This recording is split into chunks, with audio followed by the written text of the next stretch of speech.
네, 오늘 그 에스더 이제 8장 말씀을 가지고 나누는데, 에스더 설교를 1월 10일 날 시작을 해서 오늘로 9번째 설교가 돼요. 거의 지금 마무리가 좀 돼가는데, 좀 에스더 말씀을 좀 읽으면서 좀 묵상하면서 어떤 생각, 어떤 좀 마음을 좀 갖게 되십니까? 사실은 에스더를 읽으면 에스더가 사실은 읽기가 어렵진 않아요. 또 사실은 재밌죠. 사실 에스더 이야기를 만약에 한국 사람이 드라마로 만든다고 한다면 정말 극적인 것들, 아주 재밌는 드라마로도 만들 수 있겠다는 생각이 들 정도예요. 읽기 너무 어렵지 않아요. 그런데 사실은 이 성경을 읽기는 어렵지 않지만 그것을 해석하고 우리의 이야기를 적용하는 것은 사실 결코 쉽지가 않아요. 어렵죠. 특별히 에스더는 그 이유 중에 하나가 전에도 말씀드렸던 것처럼 하나님에 대한 이야기가 다 드러나지 않고 그냥 저자의 마음속에, 글의 내면 속에 이렇게 내재가 되어 있기 때문에 끄집어내서 해석하는 것이 사실 에스더가 쉽지가 않아요. 그래서 에스더에 관계된 설교를 이렇게 찾아보면 에스더가 가지고 있는 사실 주제를 읽고 그냥 몇 가지 신앙의 교훈적인 내용만 가지고 부분을 인용해서 설교하는 경우가 사실 굉장히 많아요. 그만큼 에스더가 사실은 쉽지 않다는 이야기겠죠. 그래도 우리는 저는 이 에스더를 읽어가면서 그래도 그 에스더에 내재되어 있는 그 신앙의 의미, 하나님의 이야기를 좀 끄집어내려고 좀 노력을 했어요. 그리고 끄집어내는 것으로 끝나는 것이 아니라 이 이야기가 구약의 가장 커다란 주제인 언약이라는 그 관점에서 한번 해석해내는 일을 좀 해보려고 노력을 좀 했어요. 그리고 이제 거기서 끝나는 것이 아니라 좀 이 이야기를 신약의 관점에서 좀 재해석하려고 좀 노력을 하기도 했어요. 좀 어려운 얘기긴 한데 에스더를 볼 때 정말 이런 시각이 필요하다고 저는 생각을 하거든요. 사실 뭐 그 신약의 관점에서 재해석한다는 얘기는 그 구약의 그 저자의 생각에 그 머무는 것이 아니라 그것을 넘어서는 이야기로 우리가 받아들일 수 있어야 된다는 이야기입니다. 실제적으로 그 신약의 저자들, 또 예수님도 마찬가지지만 구약에 있는 이야기를 많이 인용을 할 때 저자의 생각에 머물지 않아요.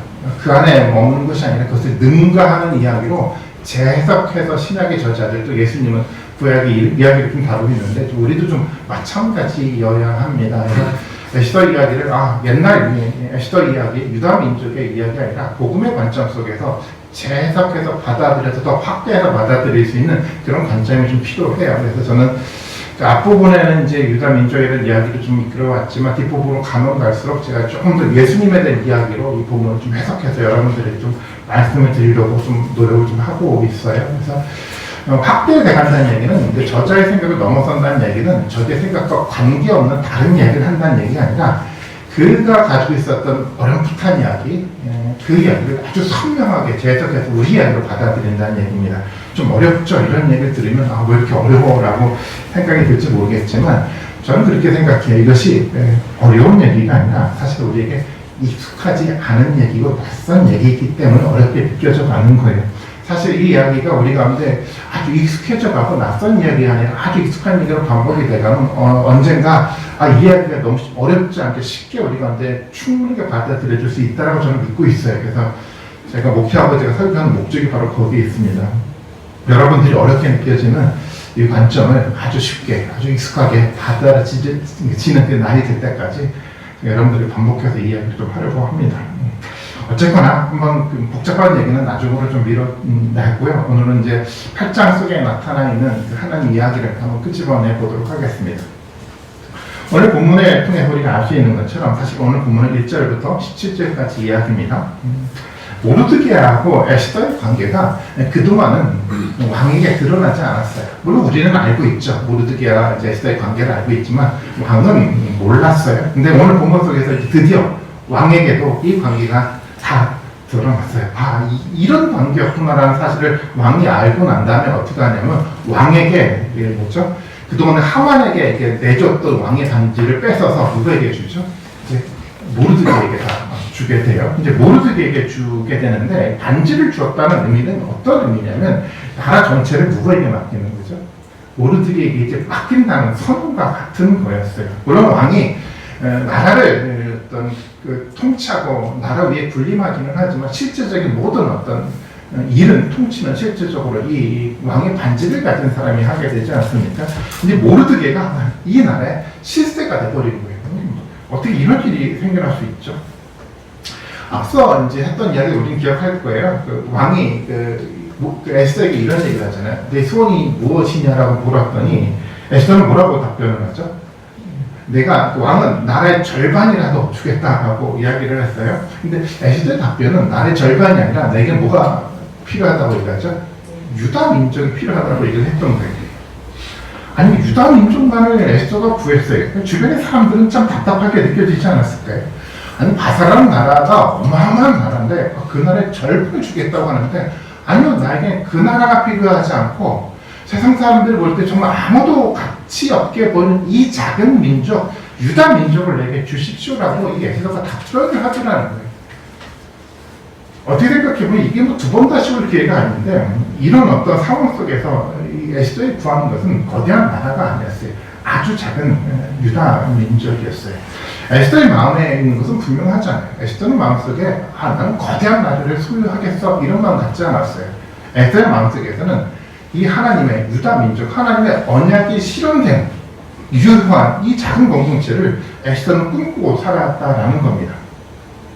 오늘 우리의 용어로 좀 바꿔볼까? 이렇게 얘기하는 거랑 마찬가지예요. 어떤 사람에게 이렇게 물어보죠. 하나님, 이 나라 전체를 이 나라의 뭐 전체 절반을 내가 너에게 주겠다라고 약속을 해요. 절반이라고 하면 예를 들자면 이런 거겠죠. 서울이라는 도시 다 주고 경기도라는 도시 내가 너에게 다 줄게. 여러분 머릿속에 좀 계산이 좀 됩니까? 땅값만 해도 얼마나 말이 되잖아. 어마어마한 수치가 막 머릿속에 막 그려져 가는데 이 사람이 이렇게 답변하는 거예요.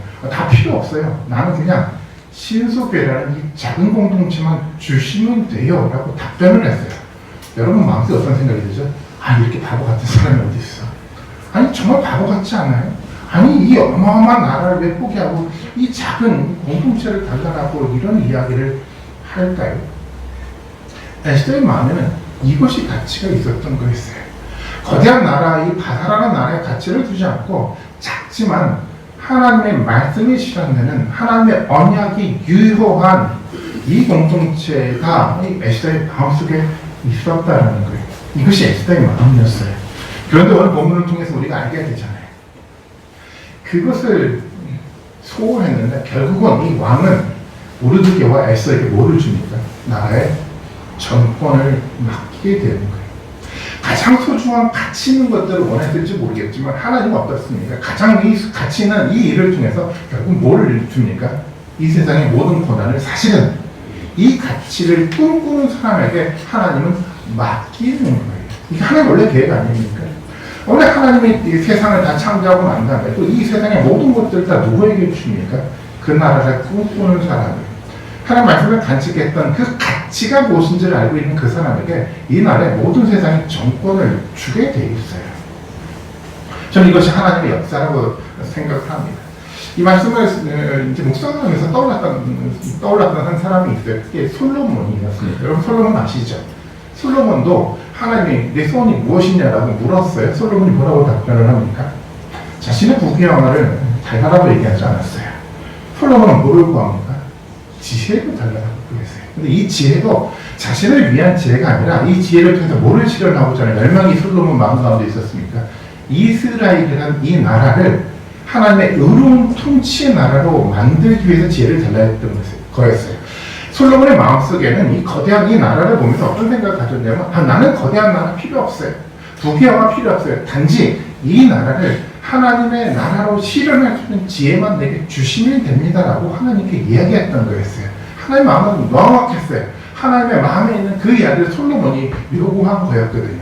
아시는 것처럼 그래서 하나님 어떻게 응답하십니까? 그에게 지혜를 줄 뿐만 아니라 구하지도 않은 전무후무한 모든 복을 솔로몬에게 내려주었다라고 이야기를 하고 있습니다. 이것이 하나님의 역사예요. 하나님의 가치를 아는 사람이요. 하나님 나라의 그 소중한 가치를 아는 사람에게 하나님 모든 것을 맡기시거든요. 솔로몬의 얘기뿐만 아니라 예수님의 이야기도 마찬가지잖아요. 우리가 너무도 잘 아는 얘기. 마태복음 6장 33절이죠. 나오죠. 뭐라고 되어 있습니까? 너희는 먼저 그의 나라와 그의 의를 구하라. 그리하면 이 모든 것을 너희에게 더하시리라.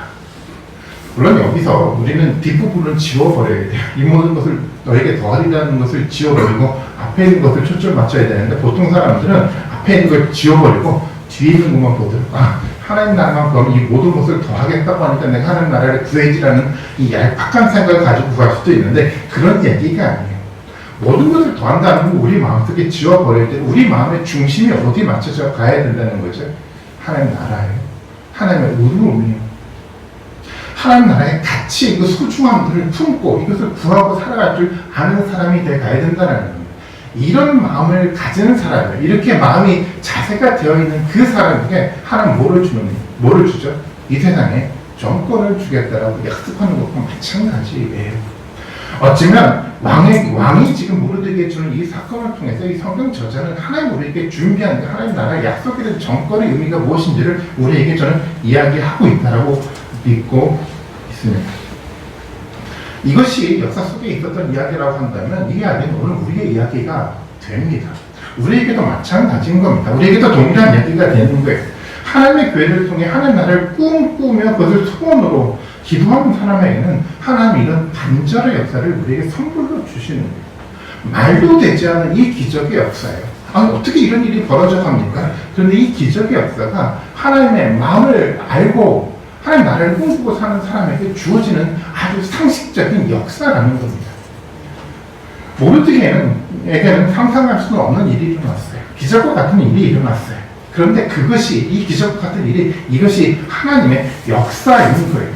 하나님의 시간에 살아가는 사람들에게는 이 기적의 역사가 나타나게 돼 있어요. 저는 여러분들에게 이런 말씀을 좀 드리고 싶어요. 기적을 여러분 꿈꾸시며 살아가시는 여러분들이 되셨으면 좋겠어요. 우리에게 어떤 기적도 일어나지 않아라고 얘기하면서 기적을 포기하지 않았으면 좋겠습니다. 세상에 말하는 그 합리적인 기준을 가지고 세상을 이해하고 살아가는 사람들은 기적을 기대하지 않고 살아가더라고요. 그냥 평범한 삶만 살아가다가 세상을 마치는 경우가 너무도 많아요. 하나님의 역사는 그 세상이 말하는 합리의 기준 속에 머물지 않습니다. 하나님의 역사는, 하나님의 합리에는 인간의 합리를 넘어선 위대한 합리의 기준, 우리가 생각하는 그 위대한 표적과 기적이 일어나는 위대한 역사를 만들어가게 돼 있어요. 그것이 상식인 겁니다. 이 기적이 일어나는 것이 상식인 것이 바로 하나님의 나라인 겁니다. 저는 이 기적, 상식이 넘어가는 그 세계, 그것을 성경 용어로는 거룩이라는 단어로 표현을 하고 있는데 그 거룩한 나라, 우리의 생각을 뛰어넘는 그 위대한 이 기적의 상식이 되는 그 나라가 우리의 삶을 통해서 실질적으로 이루어지고 경험되는 놀라운 축복의 은혜가 우리 가운데 있기를 바라고 있습니다. 이 역사가 우리 가운데 있어야 되지 우리가 하나님을 붙들고 살아갈 수 있는 용기와 믿음이 우리 가운데 생겨나지 않겠습니까? 우리 스스로 먼저 포기하지 마십시오. 이 조그만 공동체 가운데 뭐가 일어날 수 있어? 이 공동체를 통해서 뭐가 할 수 있어? 우리 먼저 여러분 포기하지 마십시오. 하나님의 위대한 거룩한 나라를 여러분 기대하면서 이것 속에 통해서 만들어지는 하나님의 위대한 가치를 실현해 나가는 그런 용기와 결단, 그 믿음이 정말 우리에게 있기를 바라겠습니다. 에스더는요, 다시 이제 왕에게 찾아가요. 왕의 반지가 이제 모르드게에게 전해졌지만 일이 다 끝난 것은 아니잖아요. 이제 하만을 통해서 이제 각 지방에게 뭐가 전해졌습니까? 조서가 다 전해졌어요. 이제 비록 모르드게에게 있었던 위기는 사라져갔을지 모르겠지만 왕의 조서를 통해서 전국에 퍼졌던 이 위기는 여전히 사라지지 않고 남아있잖아요. 당시 바사라는 나라는 정말 작은 나라가 아니었어요. 동쪽으로 이제 가면 인도부터 시작해서 서쪽으로 가면 어디까지 이르려면 우리가 그리스 지역까지 임하고요. 남쪽으로 가면은 이스라엘 넘어서 어디까지 확장이 되냐면 이집트까지 확장되는 아주 거대한 나라였어요. 당시 바사라는 나라는 세상의 작은 하나의 나라가 아니라 사실은 온 세상과 같은 나라였어요. 지금 하만을 통해 전해진 이 조선은요, 세상 끝까지 나가고 있어요. 온 세상이 이미 퍼져 버렸어요. 그래서 이 온 세상 가운데 누가 완전히 멸절될 위기에 있었습니까? 하나님의 언약 백성이었던 유다 민족이 진멸될 위기 가운데 있었던 겁니다. 온 세상에 이제는 하나님의 언약 백성들이 다 사라져갈 그 위기가 여전히 남게 돼 있었던 겁니다. 그래서 에스더는 누구를 찾아갑니까? 다시 왕에게 찾아갑니다. 그리고 뭐라고 요청을 합니까?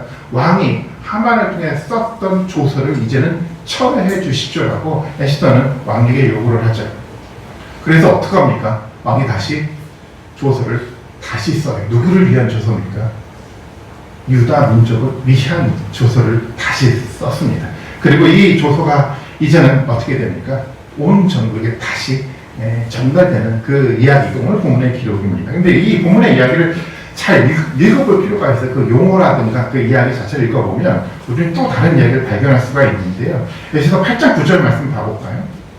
8장 9절 말씀은 이제 보면 이렇게 기록이 되어 있죠. 그때 시원을 곧 3월 23일에 왕이 서기관이 서직되고 모르드게가 시키는 대로 조서를 이제 썼어요. 그래서 인도로부터 구스까지 120절 지방 유다인과 대신과 지방관과 가난에게 전달할 때, 그 다음에 뭐라고 표현하고 있냐면 각 지방의 문자와 각 민족의 언어와 유다인의 문자와 언어로 쓰되라고 얘기를 하고 있어요.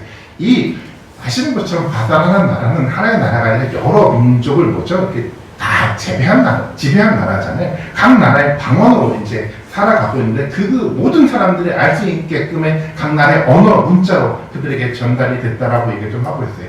온 세상 사람들이 다 알아들 쓰는 언어로 이 조서가 이제 전달이 됐어요. 그리고 10절의 말씀 가볼까요? 10절의 말씀 한번 같이 한번 읽어보겠습니다. 시작. 아수에로 왕의 명령을 쓰고 왕의 반지로 인을 치고 그 조서를 역들에게 붙여 장전하게 하니 그들은 왕궁에서 들려서 왕의 일에 쓰는 준말을 당한 자들이라. 왕의 일에 준말을 찬 자들이 이것을 붙들고 신속하게 전하기 시작을 했어요. 이것이 조서의 내용이었습니다. 조서가 쓰여졌는데 이 조서는 아주 신속하게 왕의 명령에 의해서 빈틈없이 계획대로 진행이 돼가고 있었다는 겁니다. 저는 이것이 하나님의 일이라고 생각해요. 하나님의 일이 그렇게 되지 않습니까?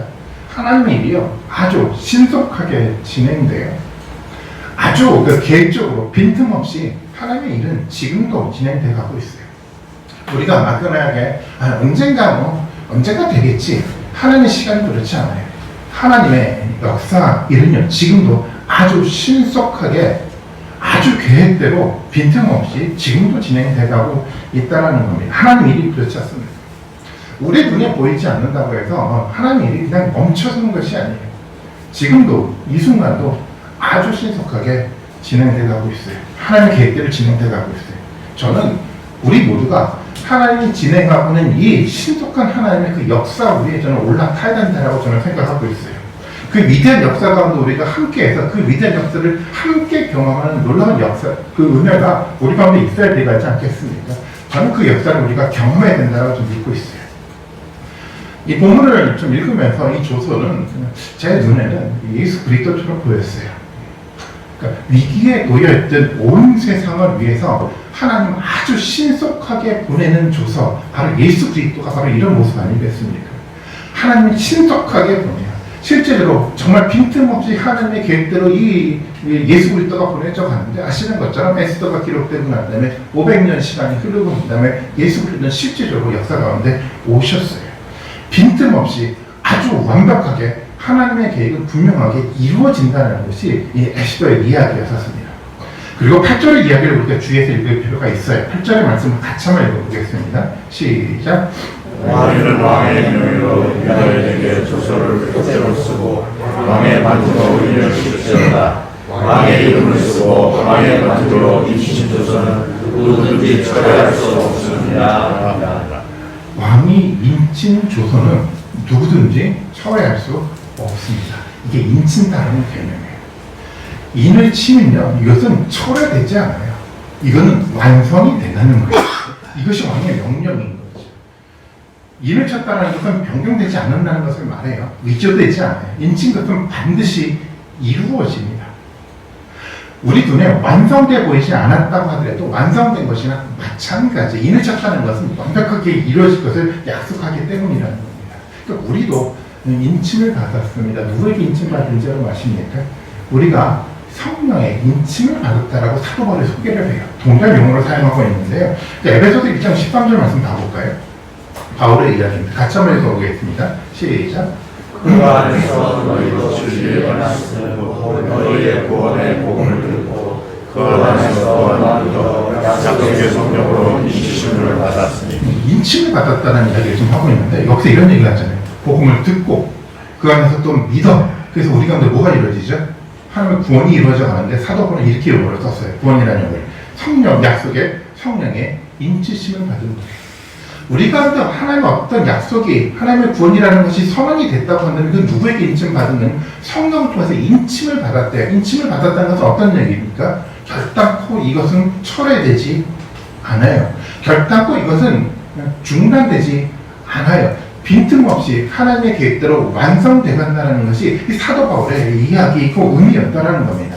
우리의 구원은 그렇게 만들어져 가지 않습니까? 성령을 통해서 우리 가운데 인쳐졌다는 것은 절대 변경되지 않는다는 얘기예요. 성령께서 지키실 겁니다. 우리에게 그런 구원의 약속이 임한 거예요. 우리 마음 가운데 여러분 성령의 인치심을 여러분 믿고 있습니까? 여러분 그렇다면 이것은 결단코 철회되지 않아요. 이것은 하나님의 역사의 마지막까지 지키시고 완성될 것이라는 것이 성경의 약속인 겁니다. 물론 우리는 어떤 사람이 성령의 인침을 받았는지는 잘 몰라요. 우리는 잘 알지 못할 수 있어요. 하지만 하나님의 인침을 받은 그 사람은 분명하게 하나님의 구원을 이룹니다. 어떻게 우리는 그 성령의 인침을 받았는지 여러분 확인할 수도 있습니까? 나는 성령의 인침을 받았어라고 선언한다고 해서 인침을 받은 건 아니죠. 하나님의 주권적인 역사 아니겠습니까? 아무도 몰라요. 하지만 우리는 이렇게 추측할 수는 있어요. 본 본문에서 말하고 있는 것처럼, 에베소 본문을 통해서 말하고 있는 것처럼 복음을 들을 수 있어야 돼요. 그 이야기는 하나님 말씀을 오늘 우리는 들을 수 있어야 돼요. 오늘 우리 가운데 에스더를 통해서 하나님 이야기가 나눠져 가고 있지 않습니까? 이 하나님 이야기가 우리 마음 가운데 들려줄 수 있어야 돼요. 그리고 또 어떤 마음이 듭니까? 믿어져요. 그걸 신뢰하고 순종하고 결단하는 가운데 이 말씀이 실질적으로 우리 삶 가운데 성령의 역사를 통해서 실현돼 가고 있는 것을 보게 될 수 있어요. 그럼 우리는 뭐를 확증할 수 있습니까? 당연하죠. 성령의 인치심을 받았기 때문에 이런 일이 일어나죠. 에스더를 통해서 하나님의 음성을 듣고요. 우리가 믿음으로 받아들이고 실제로 이 이야기가 우리가 살아가는 삶의 현장 가운데 구체적으로 드러나기 시작을 해요. 왜 그렇습니까? 성령 우리 삶 가운데 함께하기 때문에 그런 거잖아요. 그 이야기는 어떤 얘기냐면 성령으로 우리가 인치심을 받았다는 증거가 되지 않겠습니까?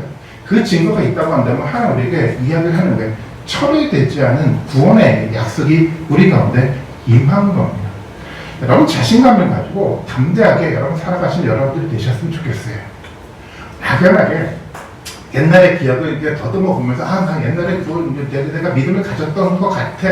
내가 옛날에 구원을 받았던 것 같아. 옛날의 기억을 여러분 더듬으면 안 돼요. 지금 우리가 던져지는 이 하나님 말씀 앞에 지금 우리가 어떻게 반응하고 있는지를 들여다보면서 성령에 대한 확신을 가져야 됩니다. 여러분 그 증거가 있다고 한다면 여러분 담대하게 살아가시는 여러분들이 되시기를 바라겠습니다. 결단코 철회되지 않습니다. 신속하게 하나님은 이 구원을 여러분을 통해서 지금도 이루어 주실 겁니다. 시험서 교를 통해서 하나님 어떤 약속을 하셨다고 한다면 이것은 중단되지 않을 거예요. 철회되지 않을 거예요. 신속하게 하나님은 이루실 겁니다. 그 위대한 역사 가운데 여러분 동참하십시오. 오늘 본문의 이야기를 읽어 내려가다 보면 더 커다란 반전이 사실은 있어요. 9절의 말씀을 다시 한번 봐볼까요? 아까 봤던 말씀인데 아까 소개했던 것은 뒷부분에 있는 이야기입니다. 이렇게 표현을 하고 있잖아요. 각 지방의 문자와 각 민족의 언어와 유대인의 문자로 언어로 써서 이 조서가 증거된다고 얘기를 하잖아요. 여러분 떠오르는 사건이 있지 않습니까? 이 조서가 예수 그리스도의 이야기가 세상 가운데 증거가 될 때 어떻게 증거가 되죠? 그들의 언어로 증거가 되지 않습니까?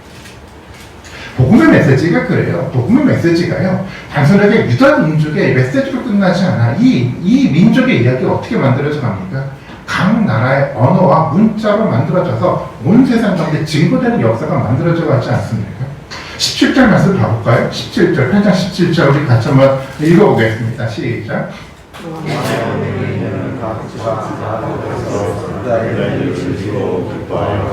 자취를 이루고 나라를 명령하사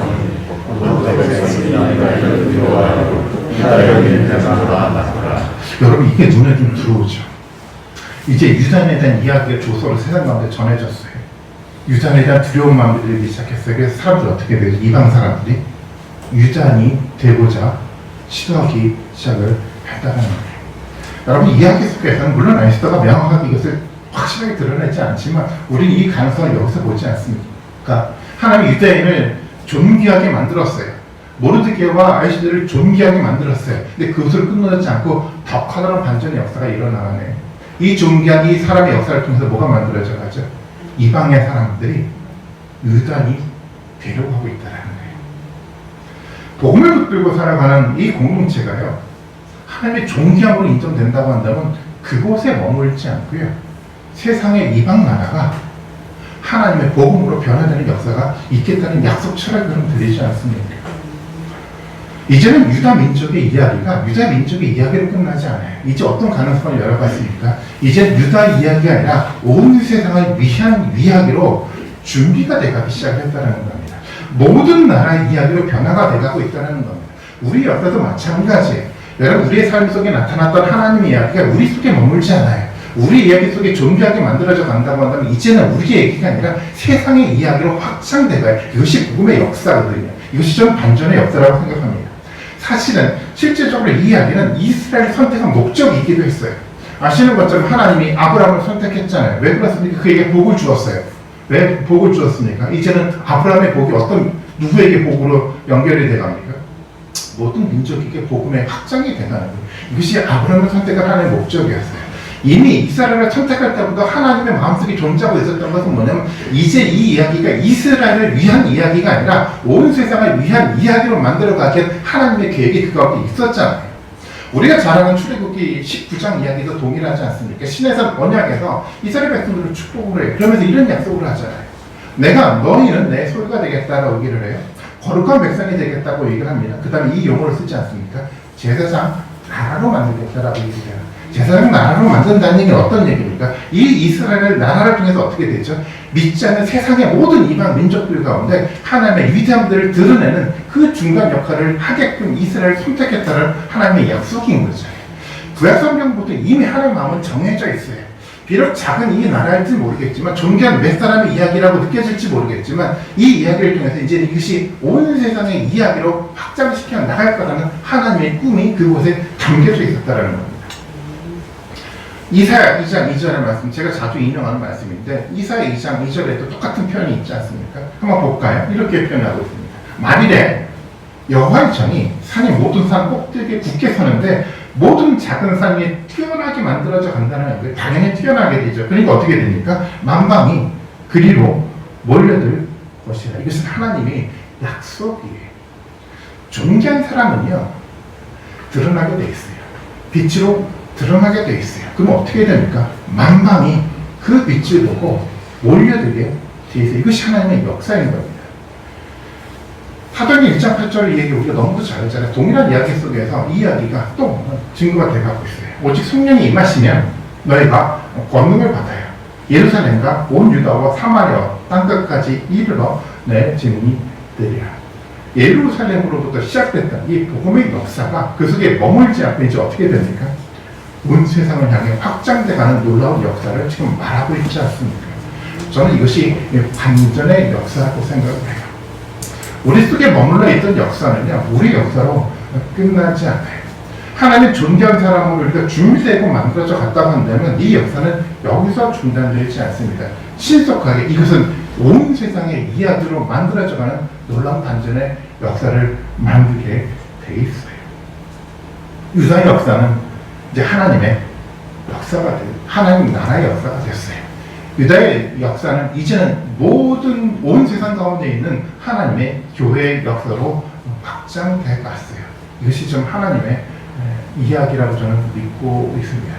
그렇다고 생각하면 이제 우리의 이야기로 결론을 낼 수 있지 않겠습니까? 우리도 존귀한 사람으로 하나님의 시간에 따라 살아간다고 한다면 하나님은 우리를 통해서도 이런 기적의 반전의 역사를 만들 것입니다. 세상에 이 나라의 절반을 구하지 않는다고 하더라도 하나님, 나는 이 작은 공동체, 신속 그 공동체는 충분합니다. 이 속에 하나님의 가치가 있기 때문에 나는 이 속에서 하나님의 꿈을 꾸고 언약을 기억하며 하나님의 말씀을 실현하고 살겠다는 다짐과 결단이 우리 가운데 흔들리지만 않는다고 한다면 하나님은 우리를 통해서도 충분하게 반전의 역사를 만들 수 있을 거라 생각을 합니다. 세상 사람들이 말하는 합리적인 기준 속에 여러분 빠져 살지 않기를 바라겠습니다. 평범한 인생으로 인생을 마무리하는 것이 아니라 하나님의 반전의 역사를 만들어가는 위대한 역사를 여러분 경험하시는 여러분들이 되시기를 바라겠습니다. 우리 안에 단순하게 머물러 있는 복음의 이야기가 아니라 이제 우리를 통해서 우리를 통해서 확장돼가는 온 세상의 복음의 역사를 만들어가는 위대한 역사를 볼 줄 아는 놀란 축복 역사가 우리 가운데 있기를 바라겠습니다. 저는 신도교회 공동체가 그런 공동체로 거듭나기를 바라고 있습니다. 우리의 문제로 제한된 공동체가 아니라 우리를 통해서 제한 없는 하나님의 위대한 역사가 만들어져가는 하나님의 신도교 공동체가 정말 되기를 소망하고 있습니다.